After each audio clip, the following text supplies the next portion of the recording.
Assalamualaikum warahmatullahi wabarakatuh. Perkenalkan, kami dari kelompok 8 mata kuliah perencanaan pembelajaran IPA dari kelas IPA A yang beranggotakan saya Nisa Septiani dengan NIM 22812100035.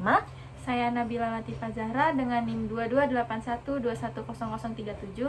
Saya Kinanti Warifaukir dengan NIM 22810059.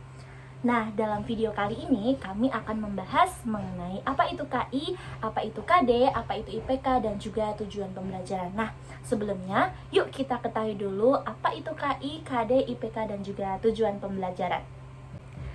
Nah, KI merupakan terjemahan atau operasional SKL dalam bentuk kualitas yang harus dimiliki oleh mereka yang telah menyelesaikan pendidikan pada satuan pendidikan tertentu atau jenjang pendidikan tertentu. Nah, gambaran mengenai kompetensi utama yang dikelompokkan ke dalam aspek sikap, pengetahuan, dan keterampilan atau afektif, kognitif, dan juga psikomotor yang harus dipelajari peserta didik untuk suatu jenjang sekolah, kelas, dan mata pelajaran.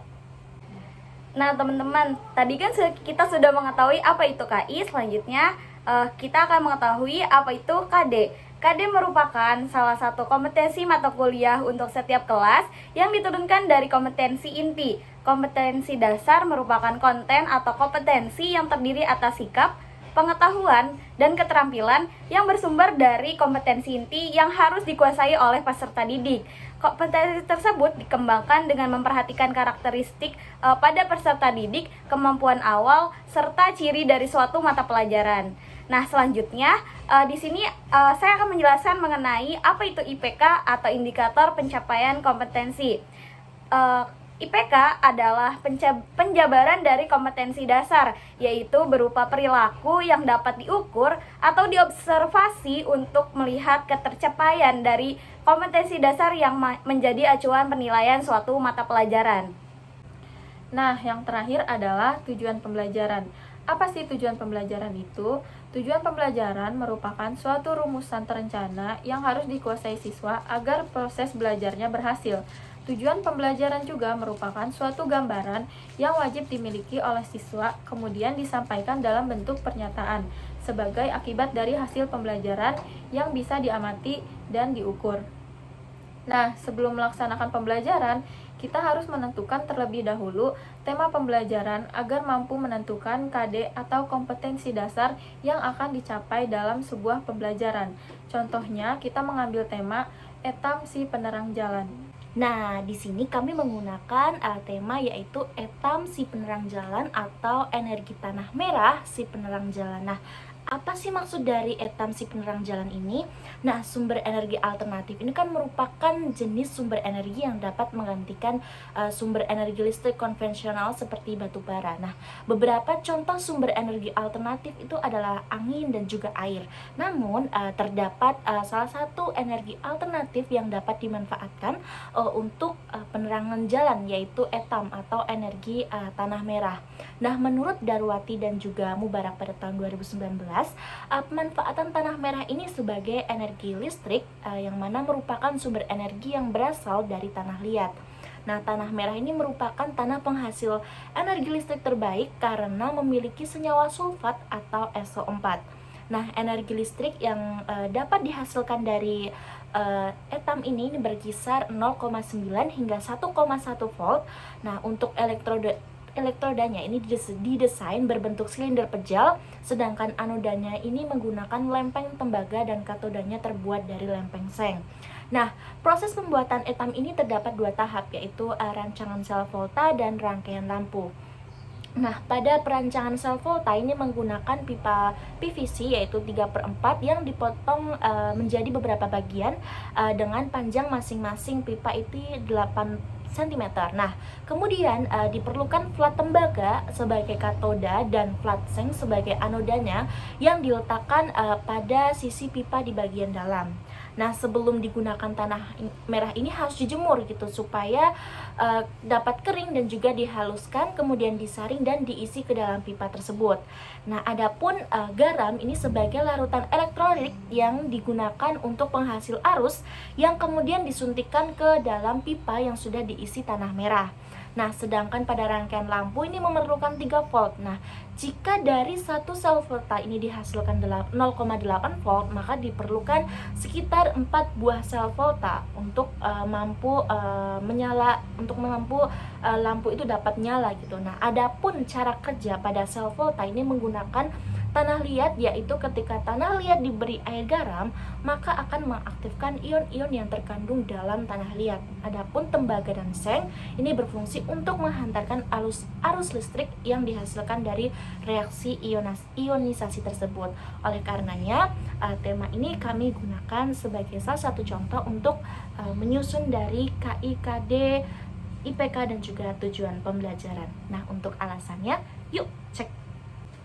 Nah, selanjutnya di sini tentang analisis KI dan juga KD mengenai tema etam si penerang jalan. Nah, kami menggunakan model keterpaduan web yang mana semesternya genap dan kelasnya ini kelas 9. Nah, seperti biasa, kami mencantumkan terlebih dahulu mengenai KI. Nah, KI satunya ini mengenai menghayati ajaran agama yang dianutnya. Kemudian KI 2 ini menunjukkan perilaku jujur, disiplin, tanggung jawab, peduli atau toleransi, gotong royong, santun, percaya diri dalam berinteraksi dengan lingkungan sosial dan alam dalam jangkauan pergaulan dan keberadaannya.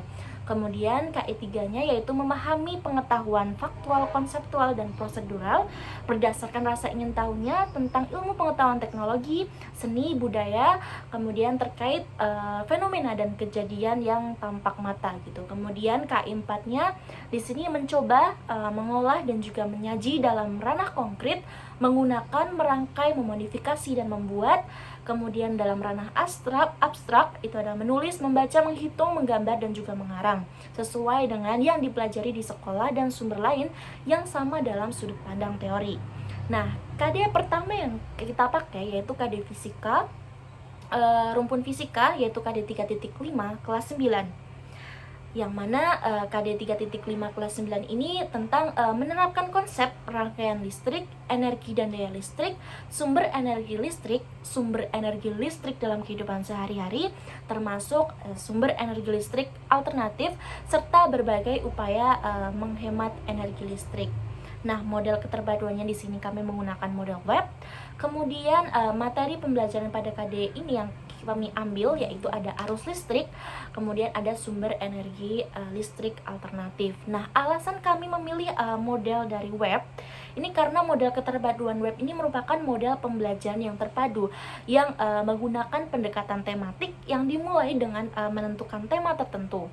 Kemudian model keterpaduan web ini memberikan kesempatan gitu untuk memilih tema yang menarik perhatian peserta didik serta memiliki keluasaan materi karena tidak harus berkaitan gitu dengan rumpun satu yang dengan yang lainnya, akan tetapi tetap berpacu gitu pada tema atau yang penting berkaitan dengan tema. Kemudian kenapa alasan kami memilih dari KD 3.5 kelas 9? Jadi kan tadi sudah dijelaskan bahwa menurut Darwati dan juga Mubarak, etam ini kan mampu menghasilkan arus listrik atau tegangan listrik 0,9 volt hingga 1,1 volt. Nah, melalui rangkaian pada etam ini sama dengan rangkaian sel volta. Jadi prinsip dari etam ini merupakan seperti sel volta gitu yang menggunakan garam, tembaga, dan juga aluminium maupun seng gitu. Nah, sehingga melalui rangkaian ini diperoleh arus keluaran atau arus listrik yang dihasilkan itu 1,9 mA, dan sel volta dari tanah liat ini dapat dijadikan sebagai salah satu sumber energi alternatif, yaitu digunakan sebagai penerang jalan gitu, sumber listrik untuk penerang jalan gitu. Nah, maka melalui uraian tersebut KD ini dapat dimasukkan atau mengenai rangkaian listrik ini dapat berkaitan dengan tema ini sehingga dapat dimasukkan untuk dibahas gitu di tema ini. Nah, untuk selanjutnya di sini kami membahas mengenai etam dari segi rumpun kimianya, yaitu dari KD 3.8 kelas 9, di mana menjelaskan mengenai menghubungkan konsep partikel materi berupa atom, ion, dan molekul. Struktur zat sederhana dengan sifat bahan yang digunakan dalam kehidupan sehari-hari serta dampak penggunaan bahan terhadap kesehatan manusia. Untuk KD 4.8-nya yaitu menyajikan hasil penyelidikan tentang sifat dan pemanfaatan bahan dalam kehidupan sehari-hari. Untuk materinya kami mengambil sifat bahan kimia dan pemanfaatan bahan dalam kehidupan sehari-hari. Sedangkan untuk alasan pemilihan KD 3.8 kelas 9 yaitu dalam pembuatan etam menggunakan tanah merah yaitu tanah liat. Bukan tanpa sebab. Kenapa kami menggunakan itu? Karena tanah ini memiliki kandungan SO4 yang dapat menghantarkan listrik melalui garam yang digunakan, juga berfungsi sebagai larutan elektrolit untuk penghasil arus listrik. Selain itu, pemilihan tembaga juga digunakan untuk terjadinya reduksi. Selain itu, seng sebagai tempat terjadinya oksidasi. Nah, cara kerja etam ini yaitu ketika tanah liat diberikan air, garam, maka akan mengaktifkan ion-ion yang terkandung di dalam tanah liat tersebut. Tembaga dan seng berfungsi untuk menghantarkan arus listrik yang dihasilkan dari reaksi ionisasi tersebut. Nah, untuk KD selanjutnya kira-kira apa ya? Yuk kita lihat. Nah, yang selanjutnya kami menggunakan KD dalam rumpun IPBA yaitu KD 3.9 kelas 9 yang dimana dalam KD tersebut menjelaskan mengenai menghubungkan sifat fisika dan kimia tanah, organisme yang hidup dalam tanah, dan pentingnya tanah untuk keberlanjutan kehidupan. Nah, untuk materinya yang pertama ada sifat fisika dan kimia tanah, kemudian yang kedua peranan tanah untuk keberlanjutan kehidupan, yang ketiga proses pembentukan tanah, dan yang keempat komponen penyusun tanah. Nah, alasan kami memilih KD tersebut yaitu seperti yang sudah dijelaskan di awal, etam atau energi tanah merah merupakan sumber energi listrik yang berasal dari tanah merah, seperti tanah liat. Nah, tanah ini memiliki karakteristik tertentu seperti memiliki kandungan atau komponen senyawa sulfat atau SO4 dalam penyusunannya sehingga dapat menghasilkan listrik. Pada proses pembuatan etam, tanah liat yang digunakan dalam bentuk bubuk atau kering, sehingga melalui uraian tersebut KD 3.9 mengenai sifat fisika dan kimia tanah dapat masuk ke dalam tema ini. Nah, teman-teman, tadi kan sudah dibahas ya mengenai analisis KIKD, seperti KD apa aja yang digunakan, terus materi apa aja yang dimasukkan, sama kenapa sih kami memilih itu gitu. Jadi ada alasannya. Nah, untuk lebih jelasnya kita dapat melihat pada peta pemodelan dari model keterpaduan web untuk tema etam atau energi tanah merah si penerang jalan. Nah, Jadi kayak gimana sih cara buat peta pemodelan itu? kira-kira gimana ya? Yuk kita simak penjelasannya. Nah, teman-teman, untuk peta pemodelannya kita bisa lihat di sebelah sini ya. Nah, di sini kita menggunakan tema etam si penerang jalan atau energi tanah merah si penerang jalan. Nah, untuk KD-nya kita menggunakan 3 KD, yaitu yang pertama dari rumpun fisika yaitu KD 3.5 rangkaian listrik, yang dimana di dalamnya kami menjelaskan mengenai arus listrik dan sumber energi listrik alternatif. Nah, untuk KD yang kedua kita mengambil dari rumpun kimia yaitu KD 3.8 mengenai sifat dan bahan, yang dimana materinya mengenai yang pertama sifat bahan kimia dan yang kedua pemanfaatan bahan dalam kehidupan sehari-hari. Nah, untuk KD 4.8-nya yaitu menyajikan hasil penyelidikan tentang sifat dan pemanfaatan bahan dalam kehidupan sehari-hari. Kemudian KD yang terakhir kita mengambil dari rumpun IPBA yaitu KD 3.9 mengenai tanah dan kehidupan, yang dimana materinya membahas mengenai yang pertama sifat fisika dan kimia tanah, yang kedua peranan tanah untuk keberlanjutan kehidupan, yang ketiga proses pembentukan tanah, dan yang keempat komponen penyusun tanah. Nah, karena tadi kita sudah membahas mengenai analisis KIKD beserta model keterpaduan, maka di sini kami akan membahas mengenai indikator pencapaian kompetensi dan juga tujuan pembelajaran. Seperti yang sudah kami jelaskan sebelumnya mengenai IPK dan tujuan pembelajaran merupakan turunan dari KD. So, simak lebih lanjut ya. Nah, yang selanjutnya di sini ada matriks keterhubungan dari antara materi, kemudian kompetensi dasar, indikator pencapaian kompetensi, dan juga tujuan pembelajaran.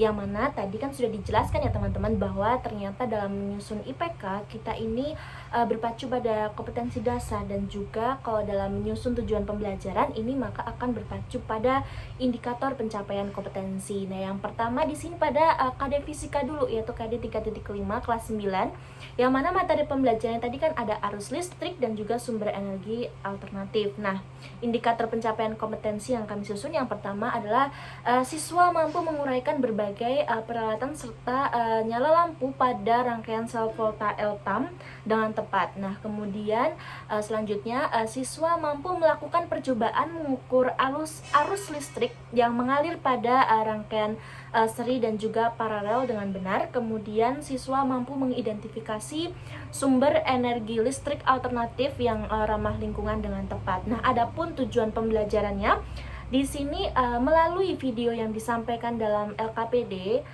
siswa dapat menguraikan berbagai peralatan serta nyala lampu pada rangkaian sel volta Eltam dengan tepat. Kemudian melalui percobaan yang telah dilakukan, siswa ini dapat mengukur arus listrik yang mengalir pada rangkaian seri dan paralel dengan tepat.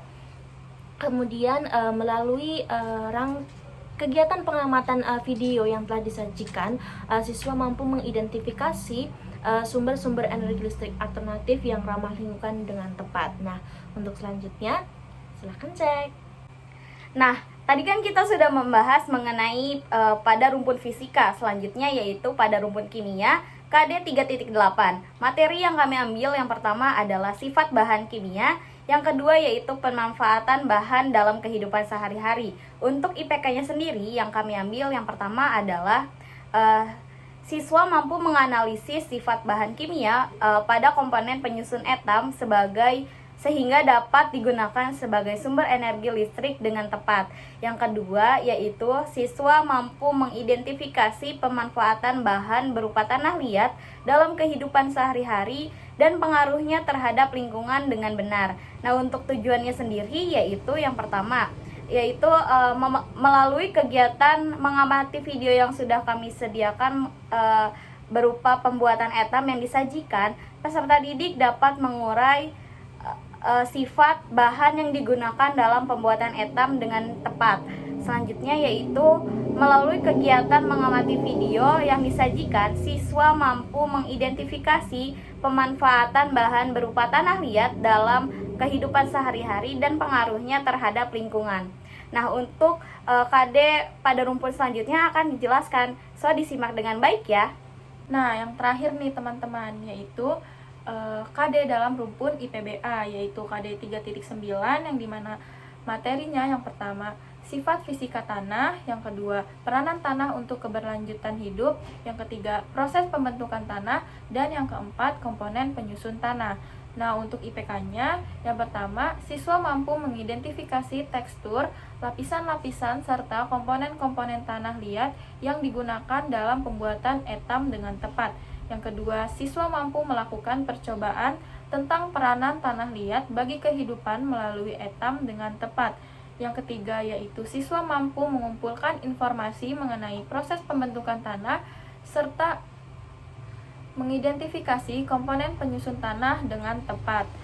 Nah, untuk tujuan pembelajarannya yang pertama, melalui pengamatan secara langsung, siswa dapat menyebutkan lapisan, tekstur, dan lapisan penyusun komponen tanah liat dalam pembuatan atom dengan tepat. Yang kedua, melalui kegiatan merangkai sel volta, siswa mampu melakukan percobaan peranan tanah liat bagi kehidupan melalui atom dengan tepat.